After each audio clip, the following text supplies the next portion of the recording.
BSc third year students, आज हम लोग आपकी जो कॉर्डेटा बुक है उसकी जो सेकंड यूनिट है उसका 10th चैप्टर है आहार एलिमेंट्री कैनाल, आहार नाल। ठीक है, उसको स्टार्ट करते हैं। तो सबसे पहले एक इम्पोर्टेंट टॉपिक है स्कॉलियोडॉन का डाइजेस्टिव सिस्टम, उसको आज हम शुरू करेंगे। तो सबसे पहले आप लोग देखिए, ये स्कॉलियोडॉन की आहार नाल का डायग्राम आप लोगों को शो किया है मैंने, इसको आप लोग देखो।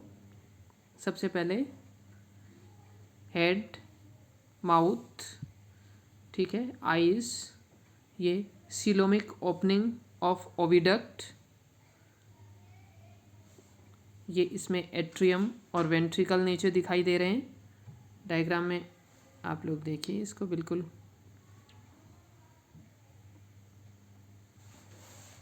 गॉल ब्लैडर यहाँ पे दिखाई दे रही है, लीवर देख रहे हैं, ओवरी यहाँ पे जस्ट ये पॉइंट ओवरी, ठीक है।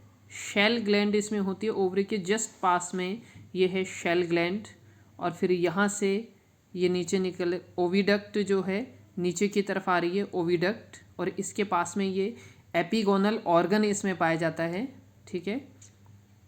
और ये नीचे आकर यूटेरस, और ये यहाँ पर ये रेक्टल ग्लैंड, ये डायग्राम रेक्टल ग्लैंड। आप लोग डायग्राम ड्रॉ कर लेना, मैं इसको आप लोगों को दिखाती हूँ। रेक्टम, और फिर इसमें ये पेल्विक फिन,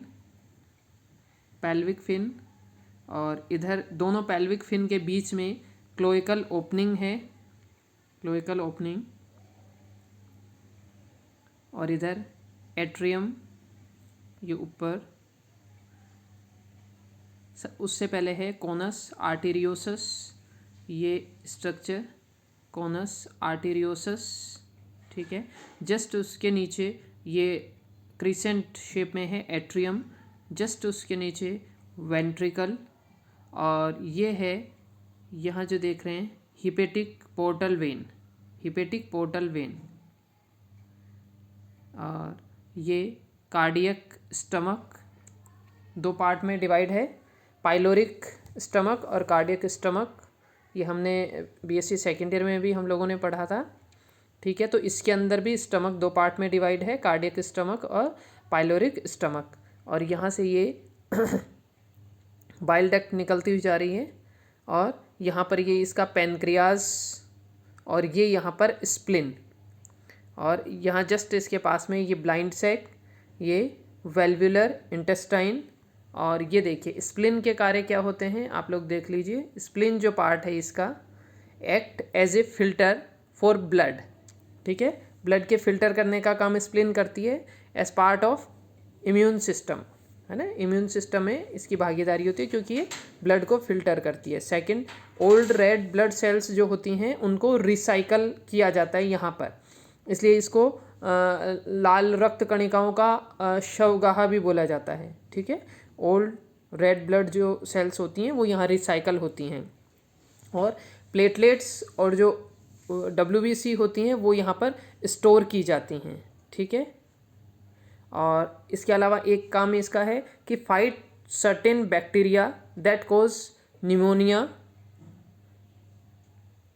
ठीक है, निमोनिया एंड मेनिंजाइटिस, ठीक है।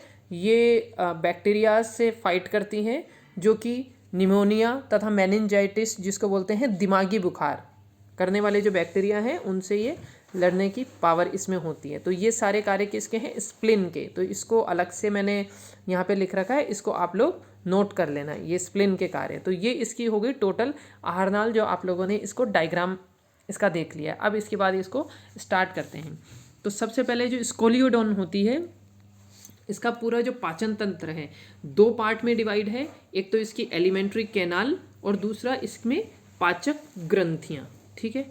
तो ये कैसी होती हैं? एक तो ये मछलियाँ समुद्री जल में रहती हैं, कॉर्निवोरस मतलब मांसाहारी होती हैं, और प्रीडेशियस मतलब ये शिकारी प्रकृति की होती हैं। और इनका शिकार क्या होता है?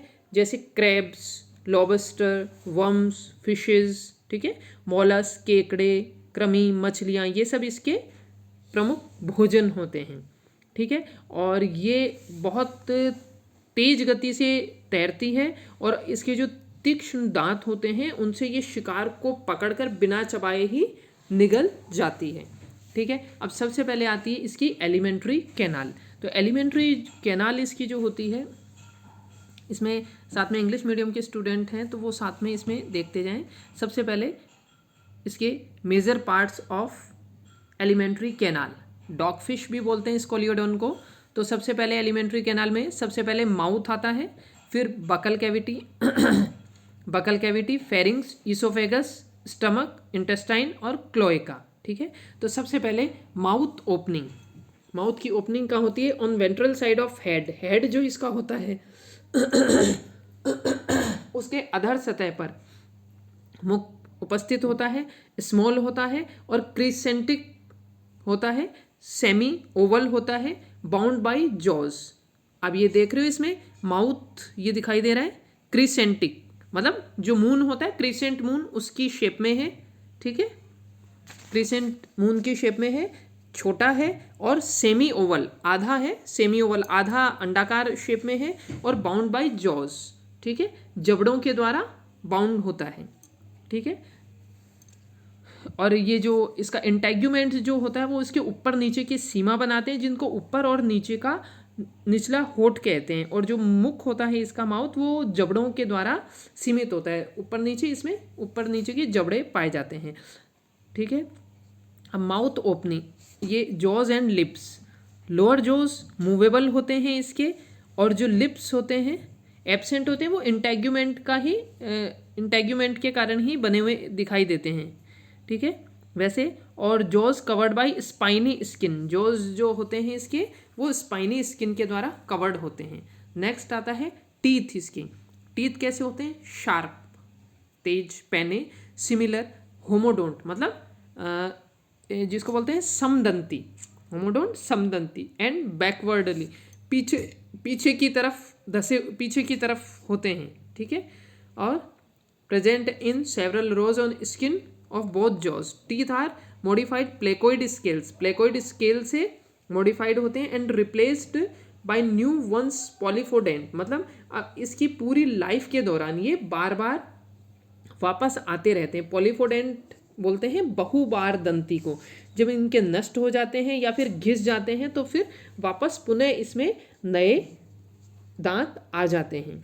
ठीक है, अब नेक्स्ट जैसे है बकल कैविटी तो बकल कैविटी क्या है? मुख के भीतर की तरफ एक डोर्सोवेंट्रली कंप्रेस्ड बकल कैविटी के अंदर मुख खुलता है। ये बकल कैविटी जो होती है मोटी श्लेष्म झिल्ली का इसके ऊपर अस्तर होता है, और इसकी जो बकल कैविटी की जो श्लेष्म म्यूकस झिल्ली होती है उसकी जो नीचे की फर्श होती है वो टंग बनाती है। ठीक है, और टंग क्या होती है? मोटी चपटी एपेशिय होती है और भोजन को निगलने में मदद करती है। वही दांत इसमें कैसे होते हैं? नुकीले प्लेकोइड शल्कों से मॉडिफाइड होते हैं, और ठीक है जबड़ों में भी अनेक पंक्तियां लगी हुई होती है दांतों की। ठीक है, समदंती होते हैं, होमोडोंट, ठीक है, पॉलीफोडोंट, ये इसकी, और डेंटल फॉर्मूला इसका नहीं है। फंक्शन ऑफ टीथ क्या काम है? ग्रेस्पिंग प्रेज, शिकार को पकड़ने का कार्य है इसके दांतों का। और बकल कैविटी वही स्पेशियस है, डोर्सोवेंट्रली फ्लैटेंड है। वेस्टिब्यूल जो होता है वो इसमें एब्सेंट होता है। नेक्स्ट आता है पैलेट, तालू एब्सेंट है। Skull forms roof of buccal cavity. थोड़ा सा आप लोगों के हिंदी मीडियम में थोड़ा कम है इसके इसलिए मैं साथ में आप लोगों को इंग्लिश मीडियम की ये फ़ोटो मैंने साथ में भेजी है, जिससे कुछ जो टॉपिक्स इसमें कम रह रहे हैं वो आप लोग इसमें समझ लो। तो आप इसको देख के और नोट्स आपके तैयार कर लेना, दोनों का प्रॉफिट आपको मिल जाएगा और ये टॉपिक आपको अच्छी तरह क्लियर हो जाएगा। इसके बाद इसका रैबिट के साथ कंपैरिजन का भी एक क्वेश्चन है, ये करवाने के बाद मैं रैबिट की एलिमेंट्री कैनाल करवाऊंगी तो आप लोग इसमें कंपैरिजन कर पाओगे। ठीक है, अब नेक्स्ट पैलेट एब्सेंट होता है, और ये इसकी जो स्कल जो होती है इसकी बकल कैविटी की रूफ को स्कल बनाती है। टंग होती है, स्मॉल होती है, नॉन मस्क्यूलर होती है, एपेशिया बताया था, नॉन गैंडुलर होती है, ठीक है, एग्रंथिल, और नॉन प्रोस्ट्रूसिबल मतलब बाहर नहीं निकलने वाली होती है। अटैच्ड एट बेस आधार से जुड़ी हुई रहती है। Not used in food capture, ठीक है, भोजन को पकड़ने में, फूड कैप्चर में इसका कोई रोल नहीं होता, ये सिर्फ निगलने में हेल्प करती है। और टेस्ट बड जो होती है उनकी इसमें लैकिंग, कमी होती है। इंटरनल नर्व्स जो होती हैं इसमें वो एब्सेंट होती है। नेक्स्ट आता है फेरिंग्स, ठीक है, buccal cavity merge insensibly into a large posterior pharynx. Buccal cavity पीछे की तरफ इसमें ग्रसनी के अंदर खुलती है। और इसका जो फेरिंग्स है उसका अंदर का स्तर जो होता है एंडोडर्म से बना हुआ होता है। और इसकी जो पार्श्व भित्तियाँ होती हैं उनके अंदर श्वास रंध्र या स्पाइरेकल पाए जाते हैं। और इसमें 5 गिल स्लिट्स पाई जाती हैं। और ये बाहर की ओर बाह्य गिल रंध्र और अंदर की तरफ भीतरी गिल रंध्र मतलब गिल स्लिट के द्वारा खुलती हैं। और ये जो स्पाइरेकल इसके होते हैं वो इसकी एक रूडिमेंटल स्ट्रक्चर अवशेषी संरचनाएं होती हैं। और इसमें गिल दरारें जो इसकी होती हैं उनमें गिल पटलिकाएं, गिल स्लिट में गिल लैमेलास पाई जाती हैं। और यही इनके वास्तविक श्वसन अंग होते हैं, ठीक है। अब नेक्स्ट आता है gill slits. Pharyngeal wall on either lateral side has a pit like spiracle and 5 ventricle gill slit, ठीक है, गिल स्लिट पाई जाती है। यूस्टेचियन ओपनिंग इसमें एब्सेंट है। ग्लोटिस जो है इसमें सारे एलिमेंट्री कैनाल में जितने भी पार्ट्स होते हैं वो इसमें दिए गए, कुछ इसमें एब्सेंट है जो इसमें एब्सेंट शो कर रहे हैं, ठीक है। ग्लोटिस एब्सेंट होती है, ठीक है, since there is no trachea and lungs, ना इसमें ट्रैकिया होता है ना लंग्स होते हैं। एपिग्लोटिस भी इसमें एब्सेंट होती है, ठीक है। नेक्स्ट आता है other buccal pharyngeal structure. Mucous lining of pharynx contains dermal denticles, ठीक है। फेरिंग्स की जो म्यूकस लाइनिंग होती है, श्लेष्म झिल्ली जो होती है, उसमें डर्मल डेंटिकल्स पाए जाते हैं। अब नेक्स्ट आता है oesophagus. Short and wide tube, छोटी और चौड़ी ट्यूब है। एंड थिक मस्कुलर वॉल होती है, इसकी मोटी मस्कुलर पेशीय वॉल होती है। Longitudinal mucous field and opening into cardiac stomach with a sphincter और इसोफेजियल वॉल्व। और ये जो इसके अंदर कार्डियक स्टमक के अंदर खुलती है स्फिंक्टर या फिर जिसको बोलते हैं इसोफेजियल वॉल्व के द्वारा ये कार्डियक स्टमक के अंदर खुल जाती है, ठीक है। तो क्या हो गया, ग्रसनी जो होती है फेरिंग्स पीछे की तरफ चौड़ी छोटी नलिकाकार रचना ग्रसिका में खुलती है जिसकी दीवारें मोटी हैं, पेशियाँ हैं, ठीक है। और इसके अंदर इसकी जो श्लेष्मी उपकला है उसमें लंबवत लॉन्गिट्यूडिनल वनल पाए जाते हैं, ठीक है। और इसके अंदर ये अर्धचंद्राकार वलन या इसोफेजियल स्फिंक्टर इसमें होता है। और ये ग्रसिका एवं अमाशय के बीच में ये जो स्फिंक्टर होता है इसोफेगस और स्टमक के बीच में कपाट का वाल्व का काम करता है, ठीक है। और ये जो इसोफेगस होती है उसकी जो श्लेष्मी उपकला जो होती है उसके अंदर गॉबलेट सेल्स कलश कोशिकाएं पाई जाती हैं जो कि स्नेहक पदार्थ श्लेष्म का स्त्रवण करती हैं, ठीक है। और स्फिंक्टर का काम क्या होता है, maintain constriction of natural body passage. Body में जो प्राकृतिक जो पासेज हैं, जाने के जो रास्ते हैं, उसमें कॉन्ट्रिक्शन को उसमें संकुचन होने को ये मेंटेन करती है। कभी संकुचित होती है जब आवश्यकता होती है और कभी फिर वो खुल जाती है, अभिसारित हो जाती है, ठीक है, कवरेज हो जाती है, ठीक है। तो इसके बाद इसोफेगस के बाद आएगा स्टमक, ठीक है। स्टमक या अमाशय large muscular U shaped, large होता है, मस्कुलर है, ठीक है, यू या वी शेप की आकार होता है इसका और एस शेप्ड भी होता है। Clearly divided into a long broad proximal cardiac stomach. 2 part में डिवाइड है। पहला चौड़ा समीप का जो है कार्डियक स्टमक एंड शॉर्ट जो पीछे का शॉर्ट छोटा सकड़ा डिस्टल पाइलोरिक स्टमक, ठीक है, पाइलोरिक स्टमक है दूसरा जो शॉर्ट है और नैरो है, सकड़ा है। ठीक है। Junction of the two marked by a blind sac, और जहाँ पर कार्डियक स्टमक और पाइलोरिक स्टमक का जंक्शन जहाँ दोनों मिलते हैं वहाँ पर ब्लाइंड सैक पाया जाता है, एंड ए स्फिंक्टर वॉल्व भी पाया जाता है, और longitudinal mucous fold well developed in cardiac parts. ठीक है, और कार्डियक पार्ट्स के अंदर ये लॉन्गिट्यूडिनल म्यूकस जो होती है कि फोल्ड होते हैं, बहुत अधिक विकसित होते हैं। ठीक है, तो ये आपको आमाशय क्लियर है कि आमाशय यू और वी आकार की संरचना होती है, और इसकी जो निकटस्थ भुजा है मतलब प्रॉक्सिमल ब्रांच जो होती है लंबी चौड़ी फैलने वाली होती है, इसको आगमी आमाशय या कार्डियक स्टमक कहते हैं, और जो डिस्टल लिम्ब मतलब दूरस्थ भुजा है छोटी और सक्रिय, जिसको निर्गमी आमाशय या पाइलोरिक स्टमक कहते हैं। ठीक है, और जो कार्डियक स्टमक है उसके अंदर अनुदैर्ध्य वलन, जिसको कह रहे हैं लॉन्गिट्यूडिनल म्यूकस फोल्ड पाए जाते हैं, अनुदैर्ध्य वलन पाए जाते हैं, जो आगे की ओर जो इसोफेगस के वलन हैं उनसे मिले रहते हैं, और पीछे की तरफ ये ब्लाइंड सैक में समाप्त हो जाते हैं। और ये जो ब्लाइंड सैक होता है दोनों प्रकार के आमाशय की जो जॉइंट है वहाँ पर आउटग्रोथ के रूप में होता है, और इसी स्थान पर एक स्फिंक्टर वॉल्व जिसको संवर्णी कपाट कहते हैं वो पाया जाता है। ठीक है, और ये जो निर्गमी या पाइलोरिक स्टमक है उसकी उपकला जो होती है पतली और चिकनी होती है, और इसके अंतिम सिरे पर, ठीक है, पाइलोरिक स्टमक के अंतिम सिरे पर सर्कुलर एक निर्गमी संवर्णी मतलब पाइलोरिक स्फिंक्टर पाया जाता है। पाइलोरिक स्टमक के अंत में पाइलोरिक स्फिंक्टर पाया जाता है।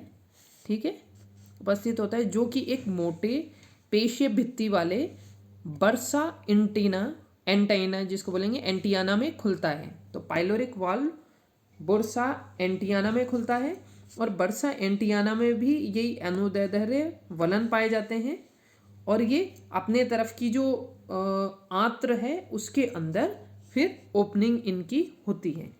Bursa entiana and gizzard pyloric stomach opens through a pyloric valve into a small globular thick walled muscular sac.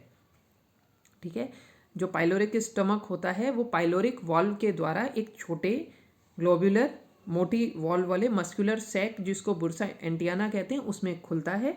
Gizzard इसके अंदर एब्सेंट होता है।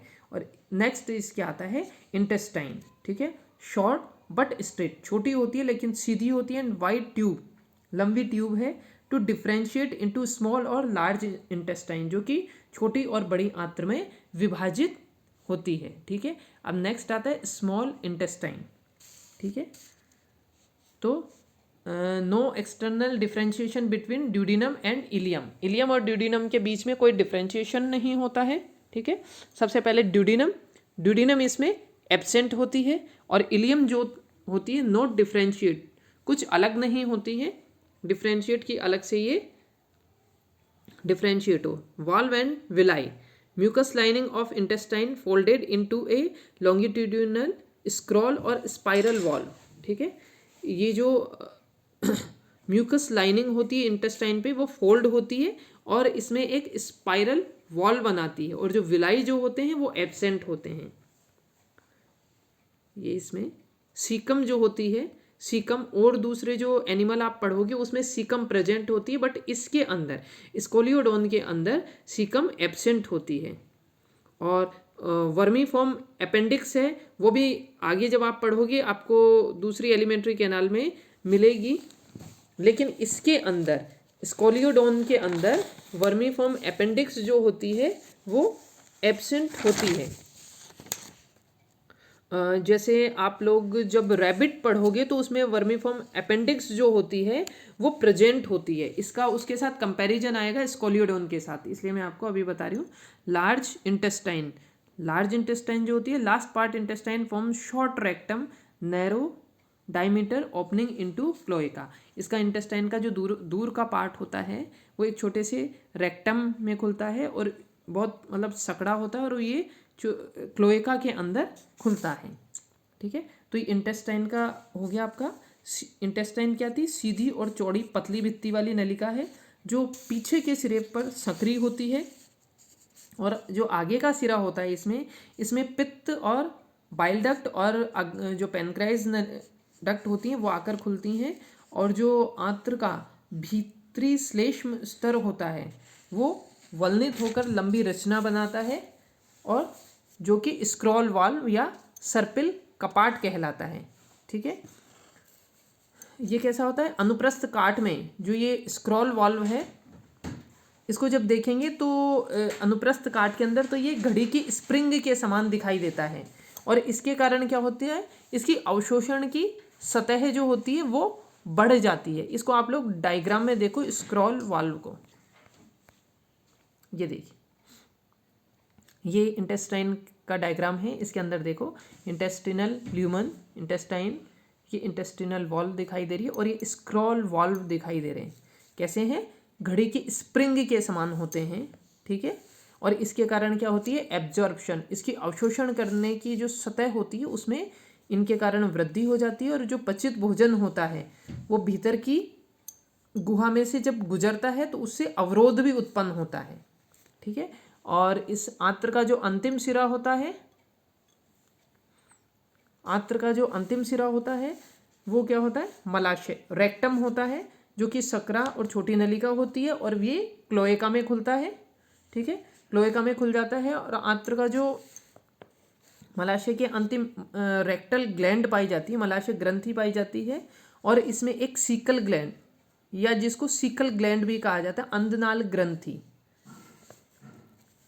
जो इसकी रेक्टम है क्लोएका में खुलती है, और जो रेक्टम है उसके पृष्ठ में एक अंगुली के समान रेक्टल ग्लैंड या सीकल ग्लैंड पाई जाती है। ठीक है, और क्लोएका जो इसका होता है वो इस रेक्टम के पीछे मतलब रेक्टम स्फिंक्टर के द्वारा एक गुहा होती है जो पीछे की तरफ अवस्कर क्लोएका में खुलती है, और फिर जो क्लोएका होता है मूत्र छिद्र या जनन छिद्र और युग्मित मतलब उदरीय छिद्र भी इसमें एक साथ बाहर खुलते हैं। ठीक है, जेनाइटल एपर्चर, यूरिन एपर्चर और ये एब्डोमिनल छिद्र ये सारे बाहर खुलते हैं, और अवस्कर बाहर की ओर दोनों ये जो पेल्विक फिन इसके दिखाए थे, पेल्विक फिन के बीच में जो मैंने बताया था क्लोएकल ओपनिंग होती है, उसके द्वारा ये बाहर क्लोएकल अपर्चर के द्वारा ये बाहर खुल जाती है।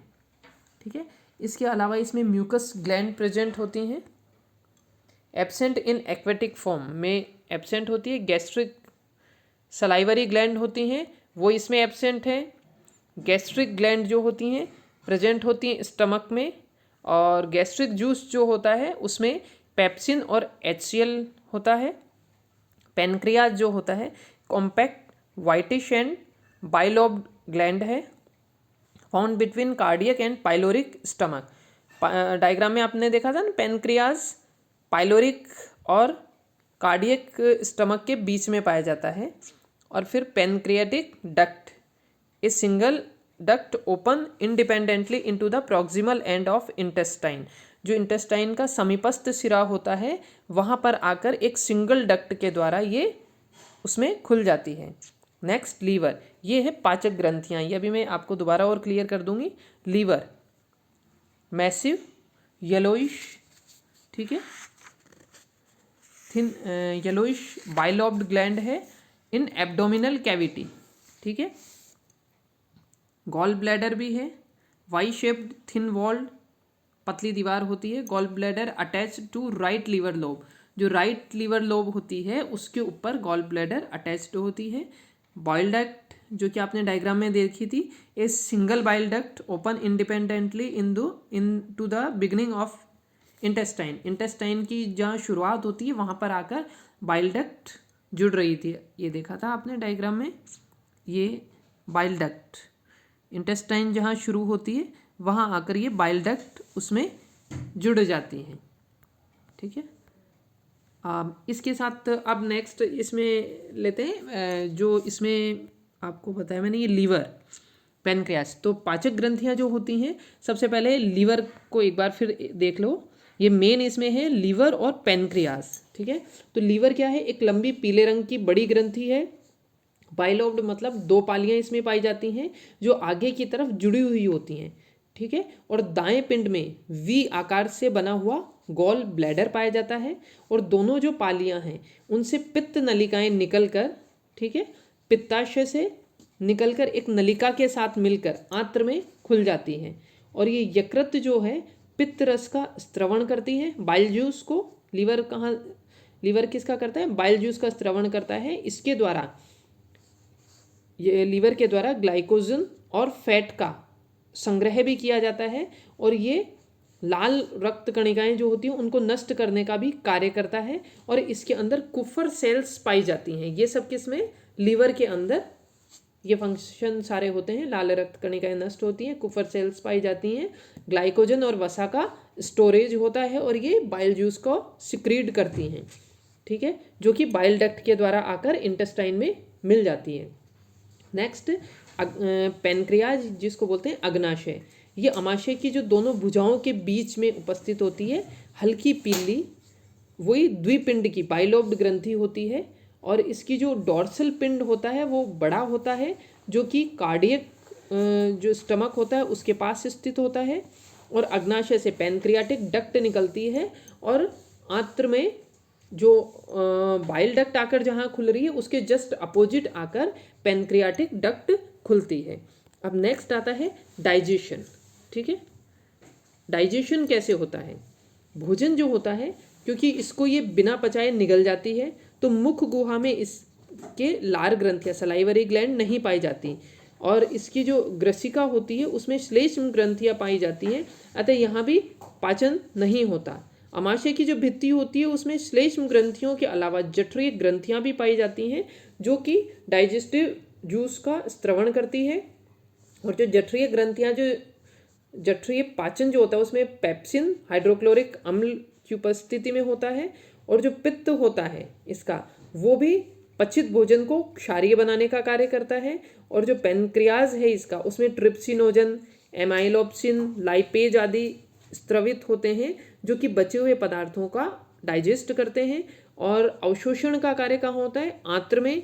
और वहाँ स्थित जो वॉल्व होते हैं उनके द्वारा, जो स्क्रॉल वॉल्व अभी मैंने डायग्राम बताया था आपको, स्क्रॉल वॉल्व के द्वारा इसका अवशोषण का अत्यधिक क्षेत्र इसको उपलब्ध कराया जाता है। और स्कोलियोडन जो होती है सभी तरह से भोजन का पाचन करती है, लेकिन काइटिन जो होता है उसको हर प्रकार के भोजन का डाइजेस्ट कर पाती है, लेकिन जो काइटिन होता है उसको पचाने में ये अक्षम होती है, ठीक है। ये आप लोगों के लिए, अगर आप लोग सुनने से रह गया तो ये इसके नोट्स आप लोग ये बुक में से ये देख सकते हैं, ठीक है, इनको कर लेना। साथ ही में आप लोगों को ये जल्दी याद हो जाए इसके लिए मैं आपको ये बनाकर भेज रही हूँ। इसको एक बार फिर रिपीट कर लो। डाइजेस्टिव सिस्टम जो है इसका 2 पार्ट में डिवाइड है, एलिमेंट्री कैनाल, आहार नाल, और डाइजेस्टिव ग्लैंड, पाचक ग्रंथियाँ, ठीक है। सबसे पहले मुख, माउथ से स्टार्ट होता है, क्रिसेंटिक है, सेमी ओवल है, ठीक है। ये बकल कैविटी मुख गुहा में खुलता है, जिसमें क्या है, टंग प्रेजेंट होती है, टीथ प्रेजेंट होते हैं, ठीक है, जो कि होमोडोंट और पॉलीफोडोंट, समदंती बहुबार दंती है। उसके बाद बकल कैविटी फेरिंग्स में खुलती है। इसको बना दोगे, इसको अगर आपने याद रखा तो ये पूरा डाइजेशन सिस्टम आपको याद करने की ज़रूरत नहीं है, इसलिए ये इंपॉर्टेंट है, इसको आप लोग अच्छे से समझ लेना, ठीक है। फेरिंग्स में खुलती है बकल कैविटी, जहाँ पर रेजिडुअल स्पाइरेकल पाए जाते हैं, अवशेषी स्पाइरेकल हैं, साथ में 5 गिल स्लिट पाए जाते हैं। फेरिंग्स फिर इसोफेगस में खुलेगी, ग्रेसिका में, जहाँ पर इसोफेजियल स्फिंक्टर होता है, गॉबलेट सेल्स होती हैं जो कि म्यूकस का सिक्रीशन करती हैं। और ये इसोफेगस जो होता है आकर स्टमक में, अमाशय में खुलता है। अमाशय 2 पार्ट में डिवाइड है, कार्डियक स्टमक और पाइलोरिक स्टमक। कार्डियक स्टमक में जो दोनों का जॉइंट है वहाँ पर ब्लाइंड सैक पाए जाते हैं और स्फिंक्टर वॉल्व भी पाया जाता है। और पाइलोरिक स्टमक जो होता है उसमें जब उसका एंड आता है तो पाइलोरिक स्फिंक्टर होता है, जहाँ से ये बुर्सा एंटियाना में खुलती है और फिर ये बाद में बुर्सा एंटियाना इंटेस्टाइन में खुलेगी, जहाँ पर स्क्रॉल वॉल्व होता है जो कि एंटी क्लॉकवाइज होता है, क्लॉक स्प्रिंग बनी हुई होती है उसमें। और ये जो इंटेस्टाइन होती है वो आकर रेक्टम में खुलती है, जहाँ पर रेक्टल ग्लैंड और सीकल ग्लैंड पाई जाती है डॉर्सल सरफेस पे। और ये जो रेक्टम है क्लोएका अवस्कर में खुलता है। यहाँ पर किस किस चीज़ की ओपनिंग हो रही है क्लोएका में? Opening of urinary duct, opening of genital duct और opening of paired abdominal pores, ये सब आकर क्लोएका में खुल रहे हैं। और क्लोएका क्लोइकल एपर्चर अवस्कर द्वार के द्वारा बाहर आकर खुल रही है। इसी के साथ आपका ये स्कोलियोडोन का डाइजेस्टिव सिस्टम कंप्लीट होता है। नेक्स्ट अगला